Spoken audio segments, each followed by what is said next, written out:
ওই নেকড়ে আর মেষ শাবক, হ্যাঁ, পাহাড়ি ঝর্ণায় মেষ শাবকটা পানি খাচ্ছে আর ঝর্ণার উপর দিকে পানি খাচ্ছে নেকড়ে।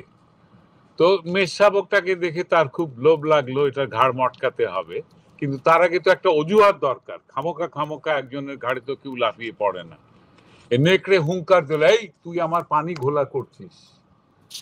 বলে, স্যার আপনি তো উপরে, স্রোতের উপরে, ঝর্ণা তো, আর আমি নিচে, তো আমি কি করে আপনার পানি ঘোলা করব?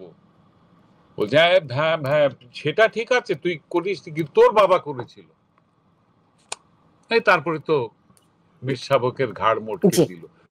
অজুহাত খুঁজে বের করা যায় সহজেই। হ্যাঁ, উদর পিণ্ডি বুদর ঘাড়ে দিয়ে যেভাবেই হোক যাকে লিঞ্চিং করতে হবে। এই আবার প্রথম কথায় ফিরে যাচ্ছি যে একজন জি শান্তির মহাদূত, না স্বর্গীয় দূত, এবং আরেক দল গোটা বিশ্বে শান্তি প্রতিষ্ঠা করছেন, সেনাবাহিনী, কিন্তু নিজের দেশে কোনো কচু ঘন্টা কিছুই করতে পারছেন না। এটাই হচ্ছে কথা।